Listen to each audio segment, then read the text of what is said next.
first question says, write 2 different ways in which glucose is oxidized to provide energy in human body. Write the products formed in each. अब इस question में उन्होंने हमसे 2 veg पूछे जिससे glucose का oxidation होता है हमारी ह्यूमन बॉडी, लेकिन I will be going to tell you 3 ways, जो भी आपकी 3 वेज आपकी एनसीईआरटी में मेंशन्ड है. सो वी नो ग्लूकोज जो एक 6 कार्बन मॉलिक्यूल है वो ब्रेक डाउन होता है into 2 molecules of pyruvate. Pyruvate क्या है? Pyruvate is a 3 carbon molecule. ये breakdown कहाँ पर होता है? This breakdown takes place in the cytoplasm of all cells.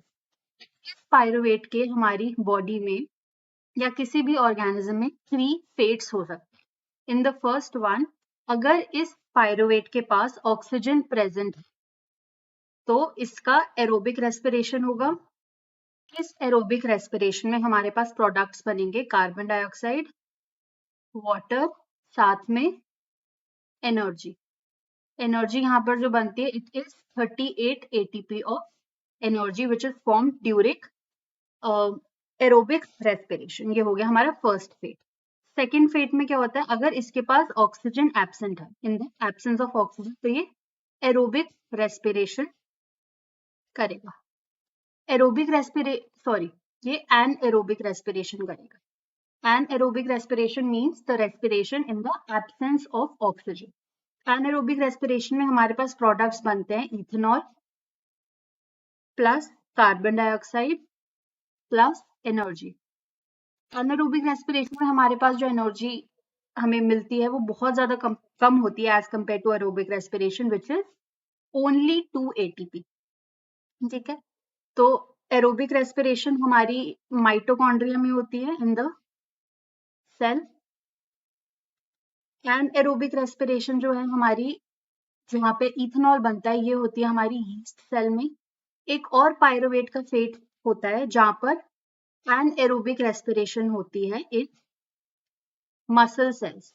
तो जब भी हमारे मसल सेल्स में एनएरोबिक रेस्पिरेशन होगी उसका प्रोडक्ट फॉर्म होगा हमारा लैक्टिक एसिड प्लस एनर्जी. तो ये हमारे 3 फेट्स होते हैं ग्लूकोज के, या ग्लूकोज जब ऑक्सीडाइज होता है तो ये इसके 2 वेज होते हैं. अगर उन्होंने 2 वेज पूछे आपको कौन से 2 वेज पर्टिकुलरली मेंशन करने हैं, फर्स्ट इज एरोबिक रेस्पिरेशन जो होता है हमारी माइटोकॉन्ड्रिया में जिसमें प्रोडक्ट्स फॉर्म होता है carbon dioxide, water and 38 ATP of energy. और सेकंड होगा एनएरोबिक रेस्पिरेशन जिसमें इथेनॉल फॉर्म होता है, carbon dioxide and 2 ATP of energy. Next question says, record your observations when a stained and mounted leaf peel is viewed by you under high power of microscope. Leaf का हमने section अगर microscope के नीचे view किया, हमें पता है leaf में सबसे ज्यादा अबंडेंटली क्या चीज प्रेजेंट होती है? स्टोमेटा. तो हमें इसमें क्या चीज मेंशन करनी है? हमें इसमें रिकॉर्ड ऑब्जर्वेशन जो भी करनी है हम यही मेंशन करेंगे कि जब हमने माइक्रोस्कोप के नीचे या हाई पावर माइक्रोस्कोप के नीचे लीफ के सेक्शन को व्यू किया तो हमें स्टोमेटा जो है वो क्लियरली दिख रहा है. स्टोमेटा को डिफाइन करेंगे, स्टोमेटल पोर्स को डिफाइन करेंगे. ठीक है, साथ में हम मेंशन करेंगे अबाउट गार्ड सेल्स कि गार्ड सेल्स जो है वो स्टोमेटा को सराउंड करते हैं and they help in the opening and closing of stomata. Again ये जो स्टोमेटा वाला क्वेश्चन है is a very repeated board question. Next question is what are stomata. Again same question, stomata क्या होता है? तो स्टोमेटा सबको पता है क्या होता है. स्टोमेटा आर स्मॉल ओपनिंग्स या फिर हम उनको पोर्स बोल सकते हैं which is abundantly present on the lower surface of leaf. और स्टोमेटा का हम वो बता सकते हैं उसका क्या फंक्शन होता है प्लांट्स में.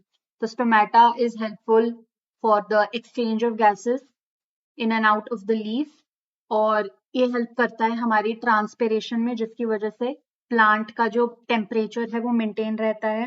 Next part is what governs the opening and closing of stomata. Guard cells govern the opening and closing of stomata. Guard cells जो है वो किडनी शेप्ड सेल्स होते हैं जिनके अंदर क्लोरोप्लास्ट प्रेजेंट होते हैं.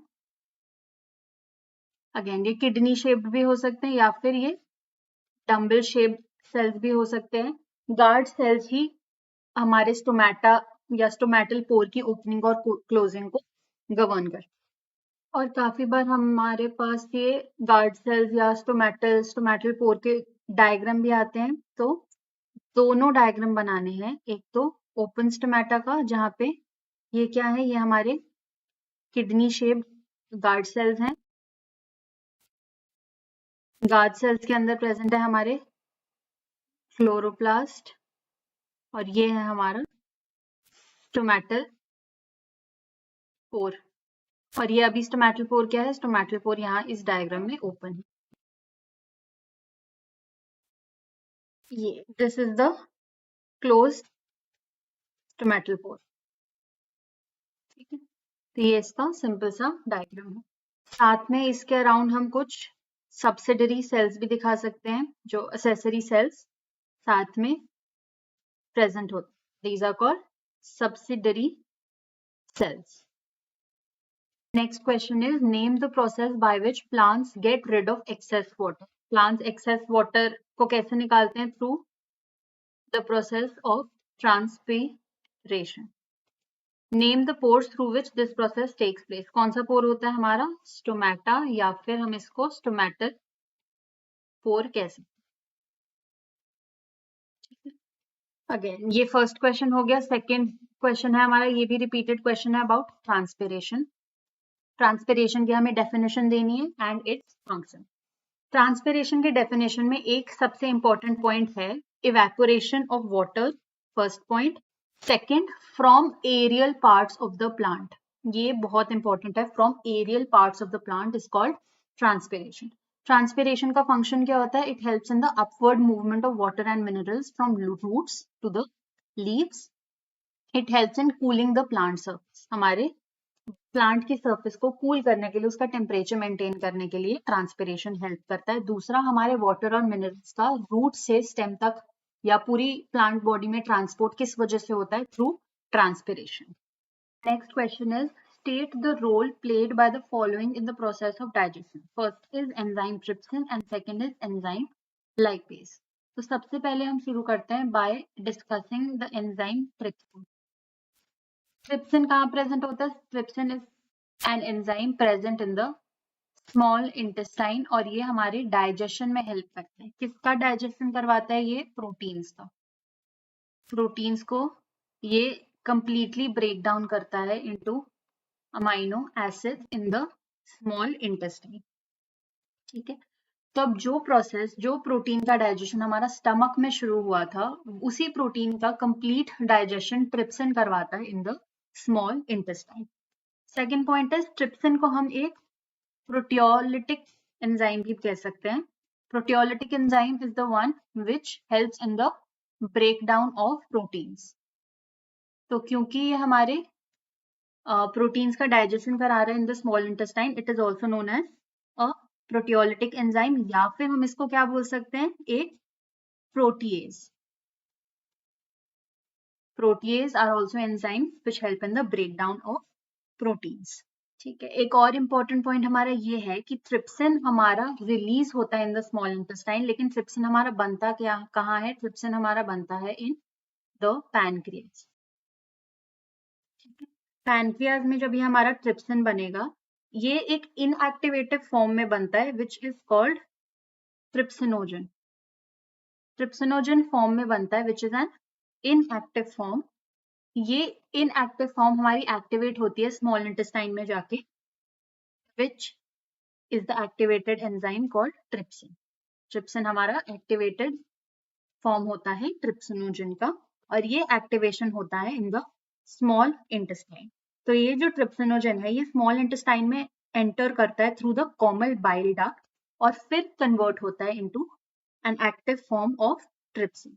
और यही जो हमारा एक्टिव ट्रिप्सिन है, ये दो और प्रिंसिपल एंजाइम्स पे वर्क करता है, मेनली पेप्सिन और काइमोट्रिप्सिन। ठीक है, मतलब पेप्सिन और काइमोट्रिप्सिन का एक्टिवेशन होता है through this enzyme called trypsin.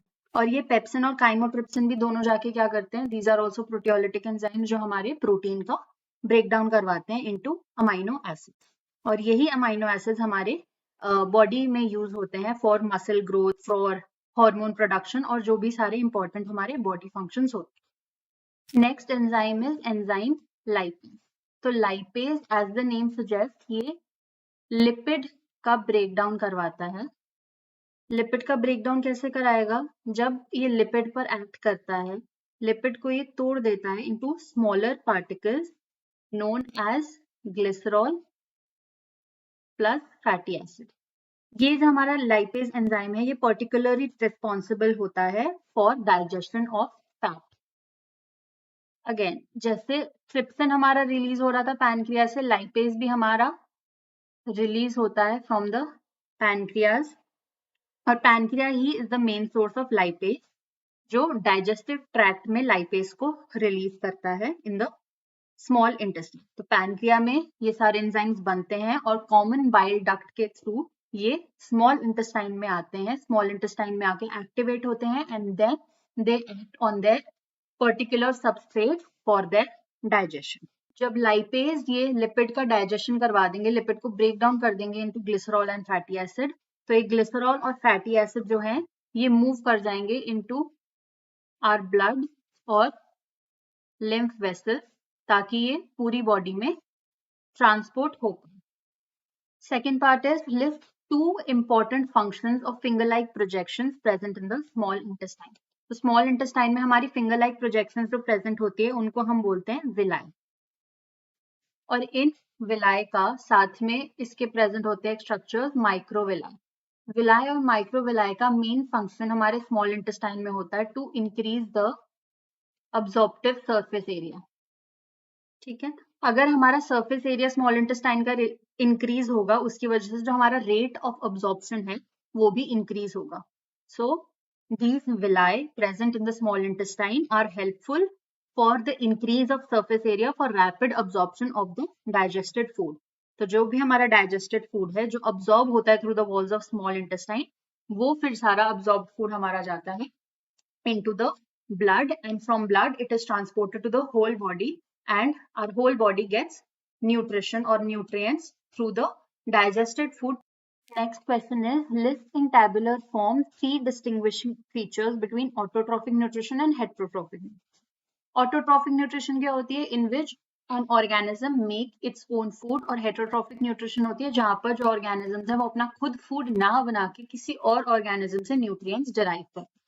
तो यही first point of difference हो जाएगा, organism make their own food in case of autotrophic nutrition and they derive food from other organisms in case of heterotrophic nutrition. Autotrophic nutrition में CO2 and H2O are required for the preparation of raw materials. CO2 और H2O क्यों required होते हैं? क्योंकि ये जो food बनता है it is formed by the process of photosynthesis, और photosynthesis में हमें सबको पता है कि कार्बन डाइऑक्साइड और वाटर का रिक्वायरमेंट होता है along with sunlight. Heterotrophic nutrition में they depend on autotrophs for their food directly or indirectly. तो हेट्रोट्रॉफ्स जो होते हैं इधर दूसरे हेट्रोट्रॉफ पर डिपेंड करते हैं फॉर न्यूट्रिशन या फिर दे directly depend on autotrophs for nutrition. Autotrophs होते हैं हमारे ग्रीन प्लांट्स जो अपना फूड खुद बनाते हैं। ऑटोट्रॉफिक न्यूट्रिशन में chlorophyll and sunlight are essentially needed. यही जो हमने अभी फोटोसिंथेसिस में पॉइंट डिस्कस किया था कि जो भी हमारे रॉ मटेरियल्स रिक्वायर्ड होते हैं उसके अंदर क्लोरोफिल और सनलाइट भी इंपॉर्टेंट होता है ऑटोट्रॉफिक न्यूट्रिशन में, whereas heterotrophic nutrition में chlorophyll और sunlight are not needed. So these were the 3 points of difference between autotrophic nutrition and heterotrophic nutrition. अब अगर आपका क्वेश्चन आए you have to write 3 or 4 points of difference between autotrophs and heterotrophs, तो उसमें हम organism के बारे में लिखेंगे along with examples. Autotrophs में आ जाएंगे हमारे green plants और heterotrophs में आ जाएंगे any other organism. Next question says state the reasons for the following. Rings of cartilage are present in the trachea. अब हमें पता है कि जो हमारा ट्रैकिया होता है, ट्रैकिया या फिर विंड पाइप के थ्रू ऐसे कार्टिलेजेस प्रेजेंट होते हैं in the form of rings. ये क्यों प्रेजेंट होते हैं? To prevent our trachea from collapsing. ये इसका मेन रीजन होता है, प्रिवेंट ट्रैकिया फ्रॉम कोलैप्सिंग, या फिर उनका स्ट्रक्चर मेंटेन करने के लिए, उनको एक पोजीशन पर होल्ड करने के लिए ये कार्टिलेज की रिंग्स प्रेजेंट होती है अराउंड ट्रैकिया और wind pipe. Second part is plants look green in colour. Green क्यों होते हैं? सिंपली बिकॉज उनके अंदर एक ग्रीन कलर का पिगमेंट होता है विच इज कॉल्ड क्लोरोफिल. उसकी वजह से plants appear green in. Second part is write other names for the following. Alveolar sac. Alveolar sacs को हम क्या बोलते हैं? इसको हम एयर सैक्स भी बोल सकते हैं या फिर एल्वियोलाई. ठीक है. Next is voice. Voice box को हम बोलते हैं लैरिंग्स. ठीक है. अब इस चीज में बहुत ज्यादा बच्चे कंफ्यूज होते हैं. ट्रैकिया होती है हमारी विंड पाइप. लैरिंग्स होता है हमारा वॉइस बॉक्स. फेरिंग्स होता है हमारा common passage of our food pipe which is oesophagus and our wind pipe which is trachea. तो ये चीज में यूजुअली कंफ्यूज होते हैं. सो आई होप अब समझ आ गया होगा. ट्रैकिया इज विंड पाइप, लैरिंग्स हमारा वॉइस बॉक्स होता है, and pharynx is the common passage जहां पर विंड पाइप और हमारी फूड पाइप मीट करती है. Next question says why is there a difference in the rate of breathing between aquatic organisms and terrestrial organisms. तो जो aquatic organisms होते हैं हमारे, aquatic organisms का rate of breathing बहुत ज्यादा high होता है as compared to terrestrial organisms. ये डिफरेंस पर्टिकुलरली इस वजह से आता है क्योंकि हम अगर अपने एनवायरनमेंट में देखें, एयर में देखें, तो ऑक्सीजन की जो कॉन्सेंट्रेशन है, ऑक्सीजन का परसेंटेज है, वो बहुत ज्यादा हाई होता है as compare to water. Water में जो हमारा डिजॉल्व ऑक्सीजन होगा इट इज वेरी लेस. तो हमारे एक्वेटिक ऑर्गेनिजम्स को, जैसे फिशेस हो गए, ये इन सबको ऑक्सीजन लेने के लिए बहुत ज्यादा हाई रेट ऑफ ब्रीदिंग या हाई रेट ऑफ रेस्पिरेशन रखना पड़ता है ताकि वो ज्यादा से ज्यादा ऑक्सीजन एक टाइम पे अक्वायर कर सके. Second part is draw a diagram of human respiratory system and label pharynx, trachea, lungs, diaphragm and alveolar sacs. अब जब भी हमारा कोई डायग्राम आएगा, चाहे वो एलिमेंट्री कनाल का हो, चाहे वो रेस्पिरेटरी सिस्टम का हो, या फिर हार्ट का हो, सर्कुलेटरी सिस्टम हो, excretory system, X Y Z, इस चैप्टर में कोई भी डायग्राम हो, चाहे वो इतनी ही चीजें क्यों ना मेंशन करे, चाहे वो 2 चीजें ही मेंशन करने को क्यों ना बोले, आपको उस डायग्राम में सारी चीजें मेंशन करनी है जितनी चीजें एनसीईआरटी में है. लेट्स से फॉर एग्जांपल इस डायग्राम में उन्होंने हमें बोला होता कि आपको सिर्फ लंग्स और ट्रैकिया को मेंशन करना है. तो आप सिर्फ लंग्स और ट्रैकिया को मेंशन नहीं करोगे, you will mention all the parts of the human respiratory system. साथ में what you can do is आप ट्रैकिया और लंग्स को हाईलाइट कर सकते हो कि यहाँ पे हमने फर्स्ट पॉइंट लिख दिया, यहाँ पे सेकंड या ए और बी लिख दिया कि ये मेन चीज आपने पूछी थी इस क्वेश्चन में. बट अगर कोई डायग्रामेटिक क्वेश्चन आए, कोई भी डायग्राम आपको बनाना हो, you will mention all the parts, you label all the parts clearly जितने भी एनसीईआरटी में गिवन.